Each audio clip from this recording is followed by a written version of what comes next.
Welcome again students. तो ये last video है प्रोबेबिलिटी चैप्टर की। तो अब बाकी के क्वेश्चन जितने रहते हैं उसमें इस तरह के क्वेश्चन है। असर्शन होगा तो हमें बताना है कि असर्शन करेक्ट है या नहीं।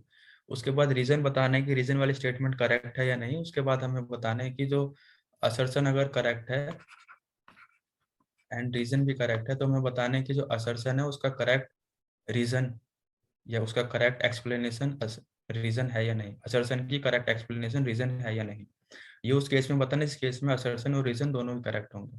वहां हमें ये भी बताना होगा कि असर्शन करेक्ट एक्सप्लेनेशन है रीजन की या नहीं। अगर इनमें से कोई भी एक इनकरेक्ट होता है तो हमें वो वाली बात नहीं बताने की जरूरत है। तो इस तरीके से आपके ऑप्शंस गिवन होंगे। तो इसमें असर्शन स्टेटमेंट क्या है? इतना gram of H2C2O4.2H2O in 250 ml solution make 0.1 normal.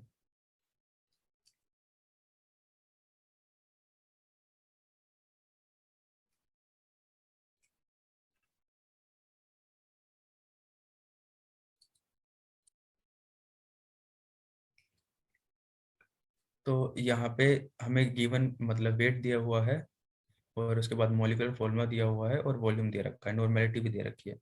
तो यहाँ से हम नॉर्मेलिटी के फॉर्मूले में इन सभी की वैल्यूज को सब्स्टिट्यूट कर सकते हैं। नॉर्मेलिटी का फॉर्मूला क्या होगा? N is equal to W into 1000 divided by E B. E जो है वो इक्विवेलेंट वेट है और बी वॉल्यूम है। तो इक्विवेलेंट वेट नॉर्मेलिटी, तो यहाँ से हम इसका इक्विवेलेंट वेट अगर हम देखें किस तरीके से निकालेंगे तो इक्विवेलेंट वेट इस फॉर्मूले का होगा, इसका मॉलिक्यूलर मास डिवाइडेड बाय 2। तो 63 इसका इक्विवेलेंट वेट हो जाएगा। बाकी वैल्यू को हम सब्स्टिट्यूट कर देंगे यहाँ से। तो हम चेक कर लेंगे नॉर्मेलिटी इसकी निकाल के। अगर नॉर्मेलिटी इसकी 0.1 नॉर्मल आएगा तो ये स्टेटमेंट करेक्ट होगी। तो 1.575 multiply by 1000 divided by 63 and volume is 250 ml। तो यहाँ से नॉर्मेलिटी अगर हम निकालेंगे तो 0.1 नॉर्मल ही आएगा। तो असर्शन करेक्ट है। रीजन क्या दे रखा है इसमें? रीजन वाली statement H2C2O4.2H2O is dehydrated organic acid. Dehydrated organic acid है।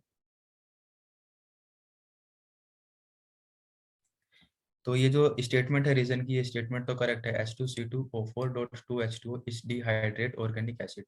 ये डिहाइड्रेट ऑर्गेनिक एसिड है क्योंकि ये जो 2H2O वाटर मॉलिक्यूल है ये वाटर और क्रिस्टलाइजेशन है, ना कि इसको हाइड्रेट कर रहा है। तो डिहाइड्रेट ऑर्गेनिक एसिड ही।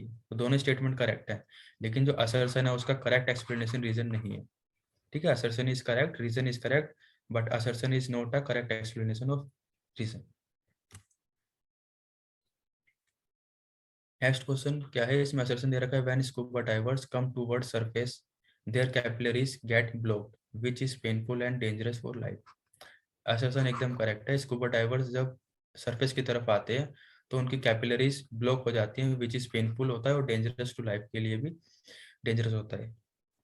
रीजन क्या है? There occurred release of dissolve gas as the pressure decrease. Pressure decrease होता है तो जो डिजोल्व गैस है वो रिलीज होने लगती है and leads the formation of bubbles of nitrogen in the blood.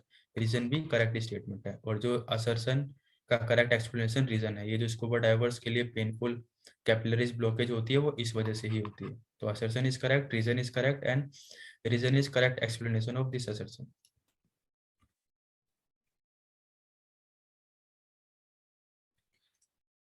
Next assertion क्या है? Molarity of a solution in liquid state changes with temperature. Molarity जो है सॉल्यूशन की लिक्विड स्टेट में टेम्परेचर के साथ चेंज होती है। तो ये बात करेक्ट है क्योंकि अगर हम मोलैरिटी का फॉर्मूला देखेंगे तो वो क्या होती है? Moles of solute divided by volume of solution in litre. तो वॉल्यूम ऑफ सॉल्यूशन जो होता है वो टेम्परेचर डिपेंडेंट होता है, तो मोलैरिटी भी टेम्परेचर डिपेंडेंट होगी। तो असर्शन वाली स्टेटमेंट करेक्ट है। The volume of solution changes with change in temperature. Reason statement भी करेक्ट है। वॉल्यूम जो है सॉल्यूशन का वो टेम्परेचर के साथ चेंज होता है। और जो असर्शन का करेक्ट एक्सप्लेनेशन है वो रीजन भी है। ठीक है, तो assertion is correct, reason is correct and reason is correct explanation of this assertion. Next question is when methyl alcohol is added to water boiling point of water increases. जब methyl alcohol को हम water के अंदर add करेंगे तो boiling point जो है वो वाटर का इंक्रीज कर जाएगा। तो ये स्टेटमेंट इनकरेक्ट है। जब मिथाइल अल्कोहल को हम वाटर में ऐड करेंगे तो बॉइलिंग पॉइंट इंक्रीज नहीं करेगा, डिक्रीज करेगा, क्योंकि जब हम वोलेटाइल सोल्यूट को ऐड करते हैं वोलेटाइल सोलवेंट के अंदर तो बॉइलिंग पॉइंट का एलिवेशन हो जाता है। वोलेटाइल सोल्यूट, वोलेटाइल सोलवेंट, तो एलिवेशन इन बॉइलिंग पॉइंट हो जाता है। ठीक है, तो बॉइलिंग पॉइंट इंक्रीज करता है। यहाँ पे क्या रहे,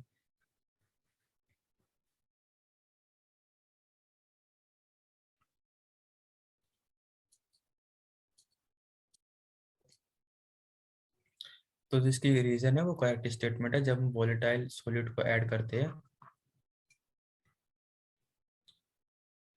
ठीक है, वोलेटाइल सॉल्वेंट के अंदर तो एलिवेशन इन बॉइलिंग पॉइंट हो जाता है।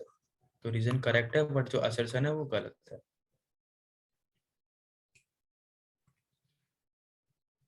नेक्स्ट क्वेश्चन है, the sum of mole fraction of all the component of a solution is unity. Mole fraction का सम यूनिटी होता है, ये करेक्ट स्टेटमेंट है। The mole fraction is temperature dependent quantity, ये इनकरेक्ट स्टेटमेंट है। Assertion is correct, reason is incorrect. Mole fraction जो है वो टेम्परेचर डिपेंडेंट क्वांटिटी नहीं होता।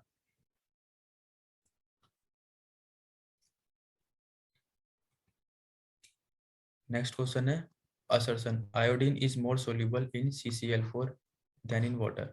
आयोडीन जो है वो CCl4 कार्बन टेट्राक्लोराइड में ज्यादा सोल्यूबल होता है वाटर के कंपेयर करें तो ये करेक्ट है, क्योंकि लाइक डिजोल्व लाइक, मतलब नॉन पोलर चीज नॉन पोलर सॉल्वेंट के अंदर ही डिजोल्व हो जाएगी। ये भी नॉन पोलर होता है, ये भी नॉन पोलर, तो ये आपस में डिजोल्व हो जाते हैं। वाटर जबकि पोलर होता है तो पोलर के अंदर नॉन पोलर कम डिजोल्व होगी। तो आयोडीन मोर सोल्यूबल होती है कार्बन टेट्राक्लोराइड में as compare to water. Assertion is correct. Reason non polar solute are more soluble in non polar solvent, reason correct है। और जो रीजन है वो करेक्ट एक्सप्लेनेशन है असर्शन का।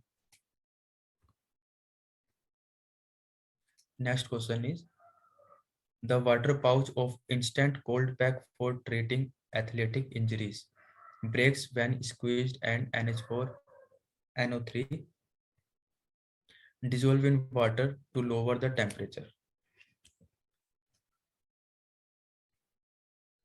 जो वाटर पाउच होता है इंस्टेंट कोल्ड पैक, एथलीट की जब इंजरी हो जाती है, चोट लग जाती है, तब हम लगाते हैं। तो उसके अंदर जो NH4 NO3 dissolve in water, water के अंदर जो डिजोल्व होता है वो क्या करता है, उसका टेम्परेचर को कम कर देता है। और ये किस वजह से होता है, जब हम नॉन वोलेटाइल सोल्यूट को सोलवेंट के अंदर डालते हैं तो डिप्रेशन इन फ्रीजिंग पॉइंट होता है सोलवेंट का। सोलवेंट का जो फ्रीजिंग पॉइंट है वो डिप्रेस हो जाता है, जिसकी वजह से ऐसा होता है। तो जो असर्शन वाली स्टेटमेंट है वो करेक्ट है एकदम, रीजन वाली स्टेटमेंट भी करेक्ट है। और जो रीजन है वो करेक्ट एक्सप्लेनेशन है असर्शन का। हमारा नेक्स्ट क्वेश्चन है, assertion people taking a lot of salty food experience the puffiness और स्वेलिंग कॉल्ड एडेमा। जो बहुत ज्यादा सोल्टी खाना खाते हैं उनको पफिन्स या फिर स्वेलिंग, जिसको एडेमा कहते हैं, ये हो जाता है, इसके चांसेस देखने को मिलते हैं। रीजन क्या, there is a water retention in tissue cell and intercellular spaces because of osmosis. तो अब हम बात करते हैं असर्शन की, असर्शन करेक्ट है या नहीं। तो असर्शन करेक्ट है, ऐसा होता है जो सोल्टी फूड्स को ज्यादा इंटेक करते हैं। और रीजन क्या कह रहा है इसमें, the water retention in tissue cell and intercellular spaces because of osmosis. ठीक है, ये रीजन भी करेक्ट है। वाटर जो है वो रुक जाता है टिश्यूज के सेल के बीच में और उनके बीच के इंटर सेलुलर स्पेसिस के बीच में ओस्मोसिस की वजह से, इसकी वजह से स्वेलिंग, एडेमा या फिर पफिनेस जैसी प्रॉब्लम्स आ जाती हैं। तो रीजन करेक्ट है, असर्शन करेक्ट है, और रीजन जो है वो करेक्ट एक्सप्लेनेशन है असर्शन का।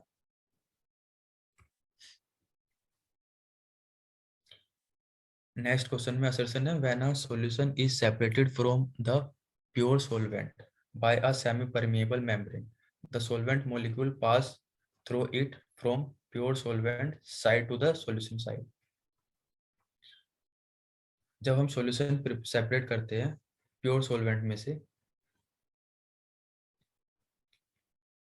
सेमी परमेबल मेम्ब्रेन के through, the solvent molecule pass through it from pure solvent side to the solution side.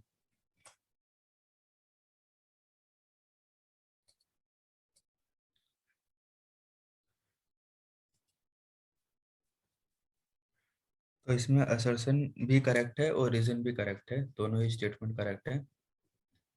जब हम सॉल्यूशन को सेपरेट करते हैं किसी प्योर सॉल्वेंट के अंदर से सेमी परमेबल मेम्ब्रेन के through, the solvent molecule pass through it from pure solvent side to the solution side. Pure solvent side से सॉल्यूशन साइड की तरफ पास होता है सॉल्वेंट मोलिक्यूल। ये स्टेटमेंट करेक्ट है। असर्शन रीजन है diffusion of solvent occur from a region of low concentration solution to a region of high concentration solution. Diffusion के case में क्या होता है, लो कंसंट्रेशन रीजन से हाई कंसंट्रेशन रीजन की तरफ सॉल्यूशन सॉल्वेंट जो है वो ट्रेवल करता है। तो रीजन वाली स्टेटमेंट भी करेक्ट है, बट रीजन जो है वो करेक्ट एक्सप्लेनेशन नहीं है इस असर्शन वाले पार्ट।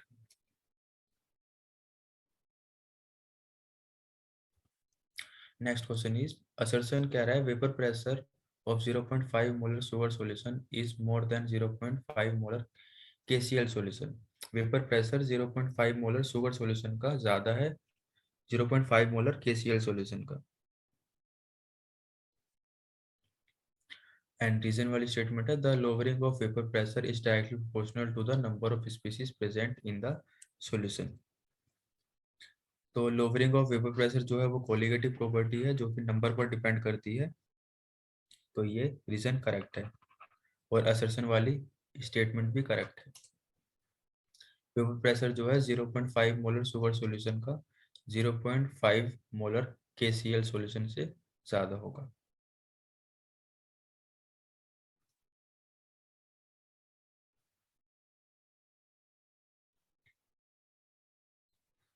और जो रीजन है वो करेक्ट एक्सप्लेनेशन है असर्शन का ज्यादा क्यों होगा, क्योंकि नंबर ऑफ स्पीसीज बढ़ेंगी तो इसके शुगर सॉल्यूशन के अंदर नंबर ऑफ स्पीसीज ज्यादा है as compare to KCl solution के अंदर। तो नंबर ऑफ स्पीसीज बढ़ेंगी तो वेपर प्रेशर भी इंक्रीज करेगा। तो रीजन जो है वो करेक्ट एक्सप्लेनेशन है असर्शन का। नेक्स्ट क्वेश्चन है assertion non ideal solution form azeotrope mixer. Non ideal solution जो है वो एजियोट्रोप मिक्सर्स फॉर्म करते हैं। तो ये assertion करेक्ट है। The boiling point of an azeotrope mixture is only higher than boiling point of both component. ये reason वाली स्टेटमेंट जो है ये इनकरेक्ट है। Boiling point of azeotrope mixture is only higher than boiling point of both component. ऐसा नहीं होता कि वो हर केस में ही हायर होता है, वो लोअर भी हो सकता है प्योर कंपोनेंट से। तो रीजन वाली स्टेटमेंट इनकरेक्ट है, only assertion is correct. Next assertion क्या है, elevation in boiling point is colligative property. Elevation in boiling point colligative property है। एलिवेशन इन बॉइलिंग पॉइंट जो है वो डायरेक्टली प्रोपोर्शनल है मोलैलिटी से, ठीक है, और इसलिए ये कोलिगेटिव प्रॉपर्टी है क्योंकि नंबर पर डिपेंड कर रही है, नंबर ऑफ पार्टिकल पर डिपेंड कर रही है। Elevation in boiling point is directly proportional to molality. तो रीजन भी करेक्ट है, असर्शन भी करेक्ट है और रीजन करेक्ट एक्सप्लेनेशन है असर्शन का। उसके बाद नेक्स्ट क्वेश्चन है हमारा, when a non volatile solute is added to pure water it will। Non volatile solute को जब हम ऐड करेंगे प्योर वाटर के अंदर तब क्या होगा, तो जो वेपर प्रेशर है वो क्या करेगा, डिक्रीज करेगा प्योर सॉल्वेंट का।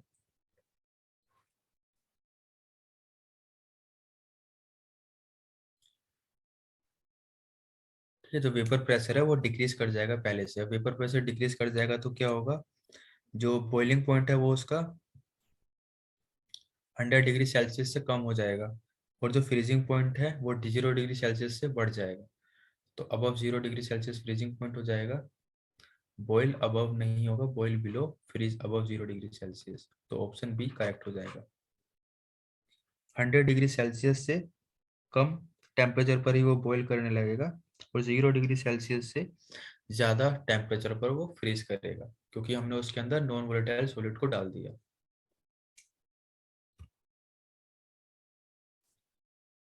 नेक्स्ट क्वेश्चन है colligative properties are. Colligative properties क्या होती है? तो कोलिगेटिव प्रॉपर्टीज डायरेक्टली प्रोपोर्शनल होते हैं किससे? कंसंट्रेशन से, मोलर कंसंट्रेशन से, वेपर प्रेशर से, बॉइलिंग पॉइंट से, elevation, freezing point, elevate, osmotic pressure, density से डिपेंड करती है, कंसंट्रेशन पे डिपेंड करती है, कंसंट्रेशन ऑफ सॉल्यूट।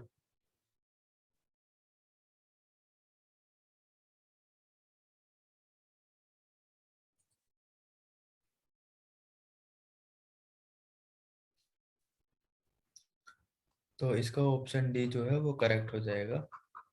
डिपेंडेंट होती है identity of solvent and concentration of solute, solute की कंसंट्रेशन पर और सॉल्वेंट की आइडेंटिटी पर डिपेंडेंट होती है, और इंडिपेंडेंट होती है सॉल्यूट की आइडेंटिटी। सॉल्यूट की आइडेंटिटी से कोई असर नहीं होता। आइडेंटिटी किसकी चाहिए होती है? सॉल्वेंट की, और कंसंट्रेशन सॉल्यूट की। कोलिगेटिव प्रॉपर्टीज इस पे डिपेंड करती है।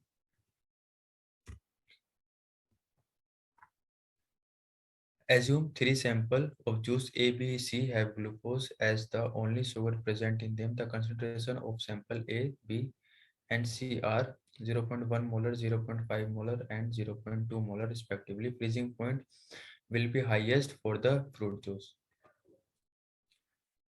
तो फ्रीजिंग पॉइंट किसका ज्यादा होगा इन सभी में से?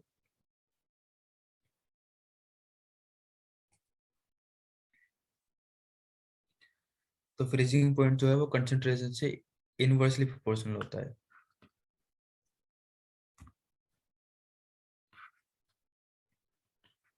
फ्रीजिंग पॉइंट इनवर्सली प्रोपोर्शनल होता है कंसंट्रेशन से। कंसंट्रेशन ज्यादा होगी तो फ्रीजिंग पॉइंट कम होगा। तो जो है ए का फ्रीजिंग पॉइंट सबसे ज्यादा है तो उसकी कंसंट्रेशन सबसे कम होगी।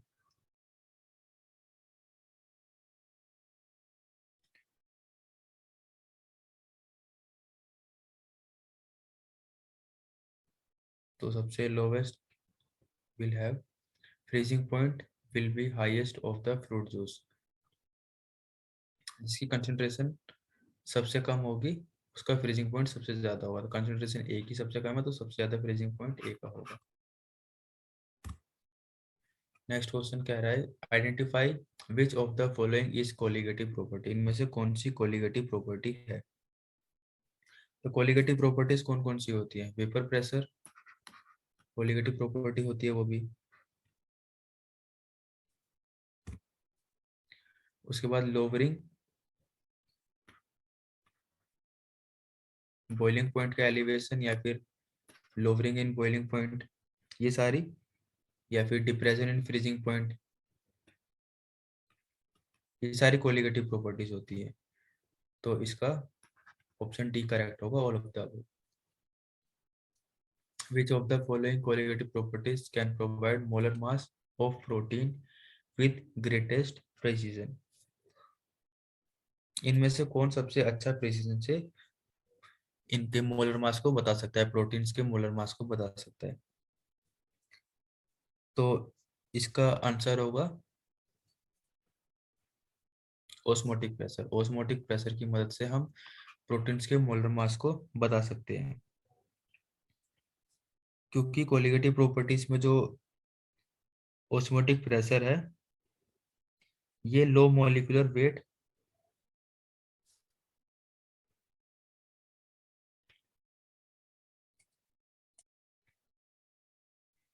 लो मॉलिक्यूलर वेट को भी ये इजीली एक्यूरेटली बता सकता है। बाकी जो कोलिगेटिव प्रॉपर्टी है वो लो मॉलिक्यूलर वेट को एक्यूरेटली नहीं बता सकती।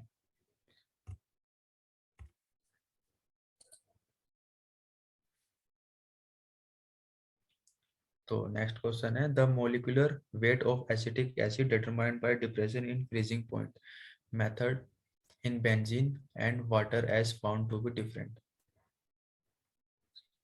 तो इसमें फिर से हमें वही बताना है असर्शन करेक्ट है या रीजन करेक्ट है। तो the molecular weight of acetic acid determined by depression in freezing point method, हम बता सकते हैं एसिटिक एसिड का डिप्रेशन इन फ्रीजिंग पॉइंट की मदद से molecular weight in benzene and water was found to be different. और बेंजीन और वाटर के अंदर हमने जब फाउंड किया तो अलग अलग आया। तो ये असर्शन करेक्ट है, दोनों के अंदर मॉलिक्यूलर वेट अलग अलग ही आएगा। By depressing freezing point method, ठीक है, इस मेथड से जब हम फाइंड करेंगे तो। और रीजन वाली स्टेटमेंट क्या है, वाटर इज पोलर करेक्ट है, बेंजीन इज नॉन पोलर, ये भी करेक्ट है, तो रीजन वाली स्टेटमेंट भी करेक्ट है। और जो अलग अलग आया है वो किस वजह से आया फ्रीजिंग पॉइंट, वो इसी रीजन की वजह से आया है, तो ये रीजन जो है वो करेक्ट एक्सप्लेनेशन है असर्शन का। जो फ्रीजिंग पॉइंट के अंदर चेंज आया है वो इनके नेचर की वजह से ही आया है, पोलर नेचर और non polar nature of benzene and water.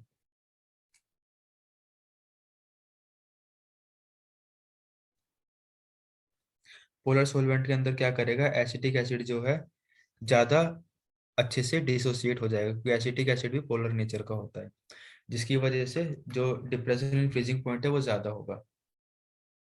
ठीक है, एसिटिक एसिड भी पोलर होता है, जो वाटर पोलर हो है उसके अंदर ज्यादा अच्छे से डिसोसिएट हो जाएगा, और उसकी वजह से डिप्रेशन इन फ्रीजिंग पॉइंट उसके अंदर ज्यादा देखने को मिलेगा as compare to benzene. Next question में, when non volatile solute is added to solvent the vapour pressure of solution decreases. जब हम नॉन वोलेटाइल सॉल्यूट को ऐड करते हैं सॉल्वेंट के अंदर, तो वेपर प्रेशर जो है सॉल्यूशन का वो डिक्रीज कर जाता है।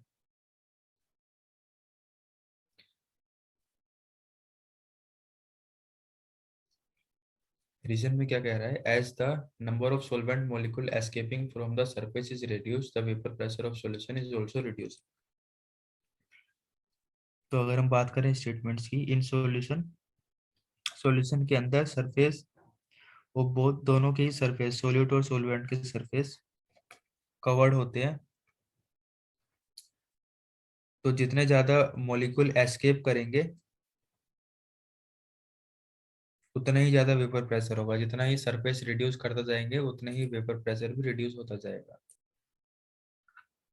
ठीक है, तो जैसे ही हम नॉन वोलेटाइल सॉल्यूट को ऐड करेंगे तो वेपर प्रेशर डिक्रीज करेगा, और वेपर प्रेशर डिक्रीज करेगा, क्यों डिक्रीज करेगा, क्योंकि जो सरफेस एरिया अवेलेबल होना चाहिए था, जो पहले अवेलेबल था वो नहीं रहा, वो रिड्यूस हो गया। तो रीजन भी करेक्ट स्टेटमेंट है और असर्शन भी स्टेटमेंट जो है वो करेक्ट है, और जो रीजन है वो करेक्ट एक्सप्लेनेशन है असर्शन का। नेक्स्ट क्वेश्चन है,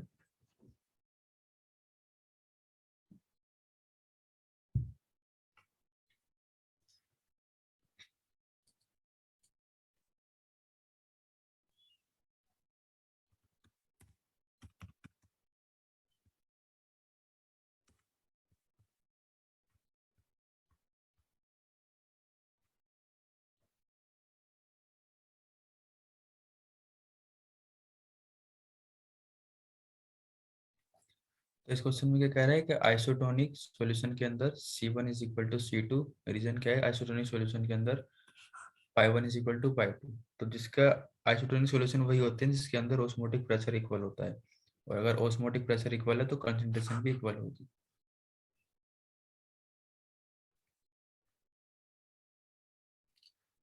ठीक है, आइसोटोनिक सॉल्यूशन वो होते हैं जिसके अंदर ऑस्मोटिक प्रेशर इक्वल होता है, कंसंट्रेशन इक्वल होगी तो हम उसको आइसोटोनिक सॉल्यूशन नहीं कह सकते। ठीक है, ऑस्मोटिक प्रेशर इक्वल होता है, इस वजह से कंसंट्रेशन इक्वल होगी, तो इसके अंदर जो असर्शन है वो इनकरेक्ट है। आइसोटोनिक सॉल्यूशन के अंदर ऑस्मोटिक प्रेशर इक्वल होना चाहिए।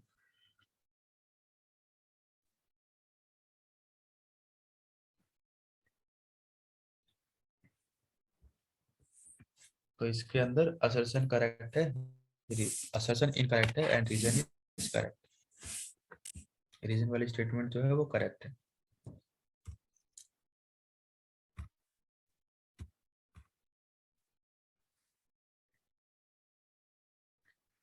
इस क्वेश्चन में 0.1 molar AgNO3 and 0.1 NaCl solution are mixed in same volume, then what will be the concentration of nitrate ion? Nitrate ion की हमें कंसंट्रेशन बतानी है।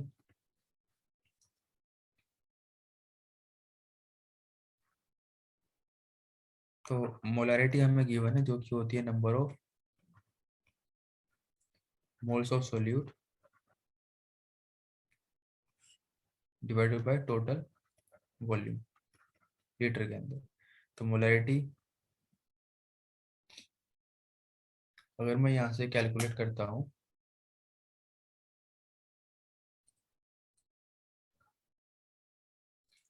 तो यहाँ पे एक बात और कह रहा है कि मिक्स इन सेम वॉल्यूम में हम दोनों इन दोनों को मिक्स कर रहे हैं। तो वॉल्यूम अगर इसका भी हम ले लेते हैं x और इसका भी हम x ले लेते हैं, तो यहाँ से अगर हम मोल्स ऑफ सोल्यूट निकालेंगे तो वो आएगा 0.1 मल्टीप्लाई बाय x, और जो हमने टोटल वॉल्यूम लिया दोनों ही वॉल्यूम को अगर हम ऐड कर देंगे तो ये आएगा 0.1x डिवाइडेड बाय 2x। तो यहाँ से अगर हम इसको सोल्व करते हैं एक्स एक्स कैंसिल हो जाएंगे और इसको अगर हम डिवाइड करेंगे तो आएगा 0.05 मोलर। तो 0.05 मोलर करेक्ट आंसर।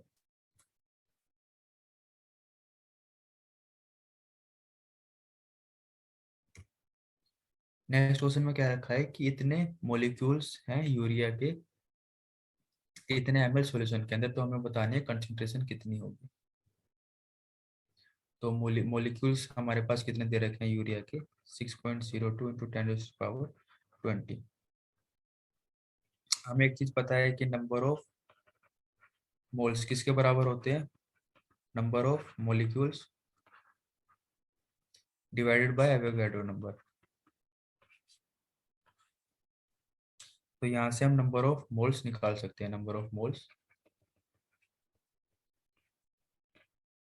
मॉलिक्यूल्स कितने हैं 6.02 इंटू 10⁻20, एवोगाड्रो नंबर कितना होता है 6.02 इंटू 10⁻23। तो यहाँ से 10⁻³ मोल्स आ जाएंगे। उसके बाद वॉल्यूम ऑफ सॉल्यूशन दिया हुआ है 100 ml, अगर हम उसको लीटर में कन्वर्ट करेंगे तो 0.1 लीटर आ जाएगा। देन हमें फाइंड करनी है कंसंट्रेशन। कंसंट्रेशन हम इजीली फाइंड कर सकते हैं, नंबर ऑफ मोल्स को वॉल्यूम से अगर हम डिवाइड कर दें 10⁻³ को 0.1 से अगर हम डिवाइड कर दें तो ये आएगा 0.01 मोल पर लीटर, या फिर हम कह सकते हैं मोलर। तो 0.01 मोलर, ऑप्शन बी जो है वो करेक्ट है।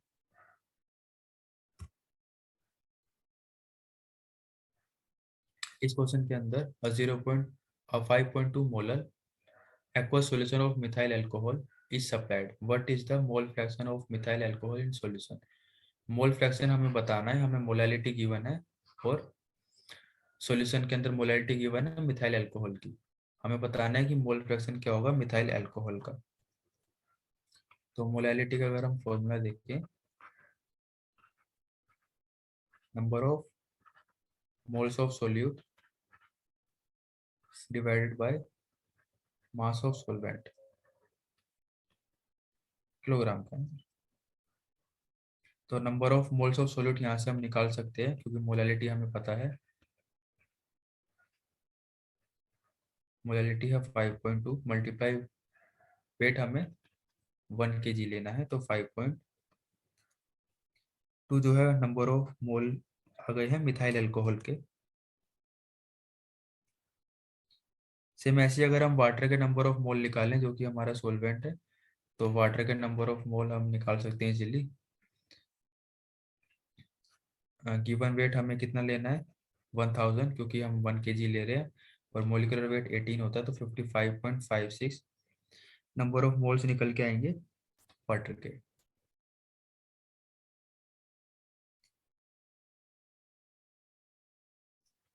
और 5.2 निकल के आए हैं इसके मिथाइल अल्कोहल के CH3OH। तो नंबर ऑफ मोल्स हमने दोनों के ही कैलकुलेट कर लिया। अगर हम अब हमें क्या निकालना है, मोल फ्रैक्शन निकालना है, तो total moles, mole fraction of methyl alcohol CH3OH, तो N of CH3OH divided by total N CH3OH plus N of H2O। तो यहाँ पे अगर हम इनकी वैल्यू सब्स्टिट्यूट कर देंगे 5.2 डिवाइडेड बाय 5.2 प्लस 55.56, तो यहाँ देगा 0.086। 0.086 option C is correct. Now this is our last question. If mole fraction of a solute is 1 kg, benzene is 0.2। Mole fraction 1 kg benzene का है 0.2, तो हमें बतानी है उसकी मोलैलिटी क्या होगी।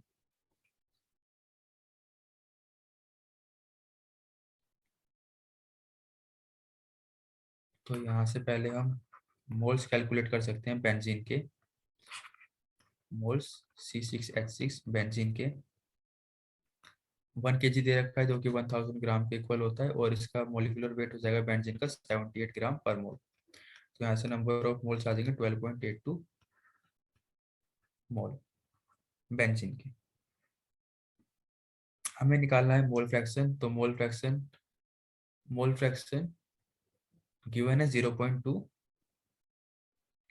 मतलब मोल फ्रैक्शन की वैल्यू 0.2 है। और मोल फ्रैक्शन किसके इक्वल होता है, मोल fraction of solute divided by mole fraction of solute plus mole fraction of solvent, इसके इक्वल होता है। तो 0.2, और मोल फ्रैक्शन ऑफ सोल्यूट को मैं x ले रहा हूँ, नीचे भी मोल fraction of solute x plus mole fraction of solvent जो कि हमने अभी कैलकुलेट किया है 12.82। तो यहाँ से मैं इस x की वैल्यू को कैलकुलेट कर सकता हूँ जो आएगी 3.205। अब मुझे मोलैलिटी कैलकुलेट करनी है जो कि होगी number of moles of solute divided by mass of solvent. तो number of moles of solute 3.205, mass of solvent 1 kg, तो यहाँ से 3.2 आ जाएगी molality. Option A is correct. उसके बाद इस क्वेश्चन में क्या कह रहा है, molality of an aqueous solution of urea is, molality हमें गिवन है मोल पर KG, in solution mole fraction हमें निकालना है यूरिया का। सेम इस क्वेश्चन का रिवर्स हमें करना है अब। तो पहले मैं इसको रब कर देता हूँ।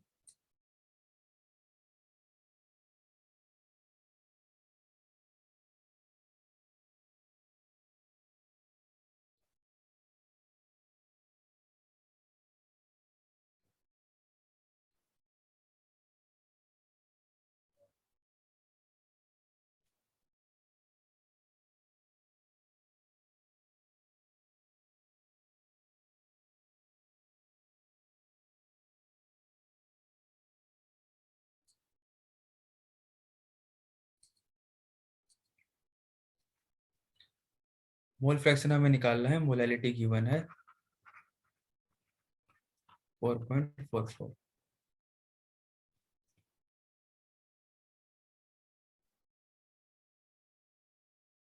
तो 4.44 मोल पर केजी,